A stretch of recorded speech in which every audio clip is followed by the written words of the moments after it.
لله الحمد لله الذي أنزل السكينة في قلوب المؤمنين أشهد أن لا إله إلا الله وحده لا شريك له وأشهد أن محمدا عبده ورسوله وخليله ولا نبي بعده اللهم صل وسلم وبارك على سيدنا محمد وعلى آل سيدنا ومولانا محمد فيا عباد الله أوصيكم وإياي بنفسي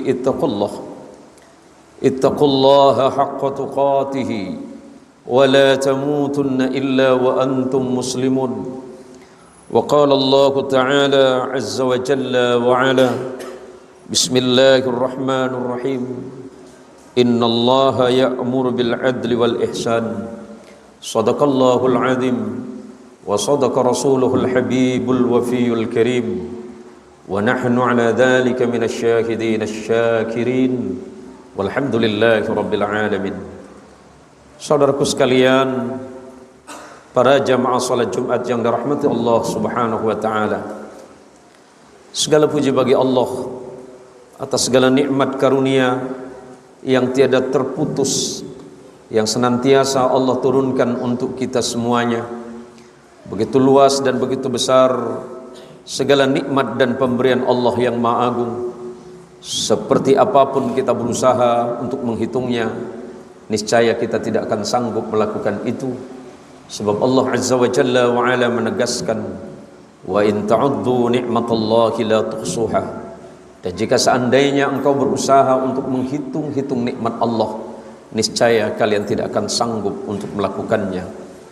Salawat salam semoga Allah tetapkan kepada junjungan agung Rasulullah Muhammadin sallallahu alaihi wasallam sebagai uswah dan qudwah bagi orang-orang yang beriman dan bagi orang yang mengharapkan keridhaan Allah.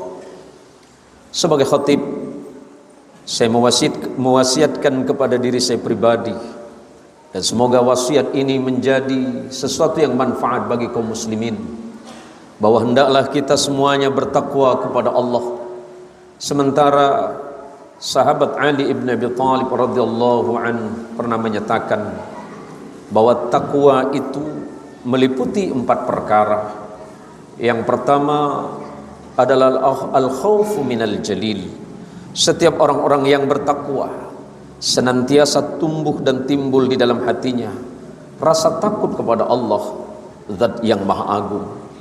Bukankah manusia itu diciptakan oleh Allah, dijamin rezekinya oleh Allah, diberikan keamanan ketika dalam ketakutan, dilengkapi apa yang menjadi kebutuhan dan hajat hidupnya. Kelak semuanya kita pasti harus mempertanggungjawabkan apapun yang kita lakukan. Bahkan hal-hal yang terbetik di dalam hati yang tidak pernah kita ucapkan, akan Allah balas semuanya dengan sebaik-baiknya bagi orang-orang yang mau melakukan kebaikan. Dan orang yang melakukan keburukan sekecil apapun, maka Allah pasti akan menghitung dan membalas semua itu. Maka orang-orang yang beriman dan bertakwa kepada Allah, senantiasa di dalam hatinya tumbuh dan senantiasa berkembang rasa takut kepada Allah Subhanahu wa ta'ala. Yang kedua, kata sahabat Ali bin Abi Thalib, adalah al-imanu bitanzil. Dia senantiasa beriman kepada Allah terhadap Al-Quran yang Allah turunkan kepada Nabi kita Muhammad sallallahu alaihi wasallam. Bahwa Al-Quran Allah turunkan sebagai hudal linnas wa bayyinatin minal huda. Allah menurunkan Al-Quran kepada junjungan kita Rasulullah Muhammadin sallallahu alaihi wasallam sebagai petunjuk bagi manusia, petunjuk bagi orang-orang yang beriman, dan petunjuk bagi orang-orang yang bertakwa kepada Allah, serta penjelasan terhadap petunjuk itu sendiri. Siapapun yang membaca Al-Quran dengan mengimaninya, kemudian mengamalkan apapun yang termaktub di dalamnya, bahwa semua perintah yang Allah berikan kepada kita, yang Allah tetapkan di dalam Al-Quranul Karim, memiliki konsekuensi logis di dalam hukum-hukum Islam. Maka senantiasa marilah kita beriman, senantiasa memantapkan di dalam hati bahwa Al-Quran adalah kitab kehidupan dan kitab kematian kita. Kemudian yang ketiga yang disebutkan oleh sahabat Ali bin Abi Thalib, Syarat yang ketiga bagi orang yang bertakwa, ar-ridha bil qalil. Dia senantiasa merasa puas atas pemberian Allah, atas segala ketetapan Allah, walaupun mungkin yang diberikan oleh Allah kelihatannya sangat kecil dan sangat sedikit. Setiap apapun yang Allah berikan dalam hidup manusia, itu adalah yang terbaik. Ingatlah bahwa pemberian dan karunia yang Allah berikan kepada kita semata-mata karena rahman dan rahimnya Allah, bukan semata-mata karena doa dan permohonan kita kepada Allah. Allah pasti akan mencukupkan segala kebutuhan dan hajat hidup kita. Tetapi jangan berpikir bahwa Allah memberikan dan mencukupkan apa yang menjadi keinginan kita. Selagi manusia hidup, dia senantiasa memiliki keinginan. Boleh jadi keinginan tersebut tidak dilandasi karena keinginan dan tujuan takwa kepada Allah. Tetapi ingatlah bahwa tujuan yang sebenar-benarnya Allah memberikan nikmat kepada kita agar itu menjadi sebab, menjadi sebuah wasilah dan perantara untuk semakin mendekatkan kita kepada Allah Subhanahu wa taala. Janganlah pernah mengeluh ketika Allah mengirimkan itu sedikit, karena boleh jadi yang sedikit itulah yang mendatangkan manfaat. Jangan mengharap sesuatu yang besar, khawatir yang besar itu menjadi mudarat di dalam hidup kita. Bukankah Allah memberikan sesuatu tujuannya adalah maslahah, bukan kepada mafsadah. Jika yang kecil itu mendatangkan kebaikan bagi diri, mendatangkan kebaikan bagi manusia-manusia yang lain, maka Allah pasti akan memberikannya kepada kita. Dan syarat yang keempat di dalam takwa, kata sahabat Ali bin Abi Thalib radhiyallahu anhu wa ardhah, adalah isti'dadun birrahil. Senantiasa mempersiapkan diri kita untuk menghadapi kematian kita. Hidup itu hanya sesaat dan hidup itu hanya sebentar. Setiap apapun yang kita lakukan, semuanya pasti harus kita kembalikan kepada Allah. Bukankah hidup yang paling kita cintai ini milik Allah? Bukankah apa yang kita nikmati hari ini milik Allah? Dan apapun yang kita minta semuanya milik Allah. Sesuatu yang milik Allah pasti harus kita kembalikan kepada pemilik asalnya. Oleh karenanya jangan terlalu mencintai kehidupan ini, sebab kehidupan ini adalah milik Allah. Jangan terlalu berandai-andai bahwa kehidupan ini akan sangat membuat kita bahagia. Ingat bahwa kata sahabat Ali bin Abi Thalib radhiyallahu anhu, bahwa sesungguhnya kehidupan ini adalah sesuatu yang harus kita tinggalkan, dan kematian adalah sesuatu yang pasti harus kita hadapi. Marilah kita mempersiapkan diri menghadapi kematian kita, entah hari ini, entah selepas salat ini. Apakah kita tidak berpikir bahwa salat kita saat ini adalah salat kita yang terakhir?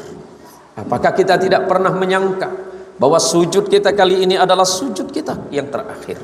Sebagaimana ketika Sayyidah Rabi'atul Adawiyah, seorang waliullah perempuan, pernah ditanya oleh Imam Al-Baghdadi, "Wahai Sayyidah Rabi', aku melihat Anda, saya melihat Anda begitu khusyuk dan begitu tenang dalam salat Anda. Apa yang menyebabkan Anda begitu khusyuk di dalam sujud dan salat kepada Allah?" Jawaban yang sangat simpel dan membuat kita harus berpikir bahwa memang seperti itulah sesungguhnya. Apa jawaban beliau? "Aku tidak pernah yakin bahwa setelah salat ini aku masih diperkenankan oleh Allah untuk salat. Aku tidak pernah berpikir apakah selepas sujud ini aku masih diberikan kesempatan oleh Allah untuk sujud. Maka aku berusaha untuk salat yang terbaik. Aku hanya berusaha sujudku menjadi sujud yang terbaik. Sebab selepas ini aku tidak pernah berpikir apakah Allah memberikanku kesempatan yang sedemikian rupa." Sebagai akhir dari khutbah yang singkat ini, saudaraku sekalian yang dirahmati Allah, suatu masa sahabat Rasulullah Muhammadin sallallahu alaihi wasallam, Abdullah bin Umar radhiyallahu anhu, beliau menceritakan untuk kita ketika beliau bersama Rasulullah dalam sebuah perjalanan, akhadha Rasulullah Muhammadin sallallahu alaihi wasallam bimankibi. Pada suatu masa ketika aku sedang bersama Rasulullah, tiba-tiba kemudian Rasulullah menyentuh pundakku, wa qala, dan kemudian berkata, "Kun fid dunya ka'annaka gharibun aw 'abiru sabil." Wahai Ibnu Umar, hiduplah di dunia ini ka'annaka gharibun, seperti orang yang sedang terasing. Hiduplah engkau di dunia ini seperti orang asing, aw 'abiru sabilin, atau seperti orang yang sedang melintasi jalan. Apa yang Rasulullah sebutkan adalah bahwa hiduplah di dunia ini dan engkau tidak pernah berpikir bahwa engkau memiliki dunia ini. Ketika Allah memberikan sesuatu, jangan engkau mengira dan menyangka itu adalah milikmu. Hiduplah di dunia ini seperti orang asing. Orang asing tidak memiliki apapun. Orang asing itu tidak memiliki tempat. Orang asing itu tidak memiliki tanah. Orang asing itu tidak memiliki apapun. Sebab kata Rasulullah sallallahu alaihi wasallam dalam hadis yang berbeda, yang dimiliki oleh manusia cuma 3 perkara. Pertama, apa yang dia makan, kemudian apa yang dia minum, apa yang dia makan, kemudian apa yang dia pakai, dan yang ketiga, apa yang dia tempati. Selebihnya bukan miliknya. Maka kemudian kata Rasulullah sallallahu alaihi wasallam, "Au 'abiru sabilin," atau setidaknya berfikirlah engkau tentang hidupmu seperti orang yang sedang melintasi jalan. Artinya hidup kita ini tidak akan lama, hanya sekedap mata, hanya sekelebat pandangan mata. Pada akhirnya kita harus kembali pulang menghadap kepada Allah Subhanahu wa taala azza wa jalla wa ala, mempertanggungjawabkan seluruh amal perbuatan kita, mulai dari kita lahir, akil baligh, remaja, dewasa, menua, dan kemudian mati. Dan kemudian ketika menanggapi hal ini, apa yang disampaikan oleh sahabat Abdullah bin Umar untuk kita ketika mendengarkan wasiat sederhana dari Nabi kita Muhammad sallallahu alaihi wasallam, "Idza amsayta fala tantadir as-sabah wa idza asbahta fala tantadir al-masa." Ketika sudah sampai sore hari dalam hidupmu, jangan engkau pernah menunggu datangnya pagi. Dan ketika pagi hari datang kepadamu, engkau dapat menikmati kehidupan di pagi hari itu. Jangan engkau mengira dan menyangka bahwa sore nanti engkau masih akan dihidupkan oleh Allah. Maka dengan demikian kita akan pasti memiliki sikap yang lebih ihtiyat, lebih berhati-hati di dalam hidup, untuk dapat membedakan mana yang hak, mana yang batil, mana yang benar, mana yang salah, mana yang halal, mana yang haram, mana yang boleh, mana yang tidak, sebagaimana yang telah diajarkan oleh Allah dan dicontohkan oleh Rasulullah Muhammadin sallallahu alaihi wasallam. Para jamaah sekalian yang dirahmati Allah, semoga khutbah yang singkat ini mengingatkan kepada kita semuanya untuk senantiasa menjadikan hidup kita lebih bermakna, dan menjadikan segala apapun yang kita lakukan tujuannya hanya untuk ketakwaan kita kepada Allah Subhanahu wa taala. A'udzu billahi minasyaitonir rajim. Bismillahirrahmanirrahim. Wal 'asri innal insana lafi khusr illa alladhina amanu wa 'amilus shalihat wa tawasaw bil haqqi wa tawasaw bis sabr. Barakallahu lana wa lakum bima fihi minal ayati wa dzikril hakim wa taqabbala minni wa minkum tilawatahu innahu huwas samiul alim. Aqulu qawli hadha واستغفر الله لي ولكم ولسائر المسلمين والمسلمات والمؤمنين والمؤمنات ويا فوز المستغفرين ويا نجاة التائبين. اللهم صل على سيدنا محمد وعلى آل سيدنا محمد. اللهم صل على سيدنا محمد وعلى آل سيدنا محمد. اللهم صل على سيدنا محمد وعلى آل سيدنا محمد.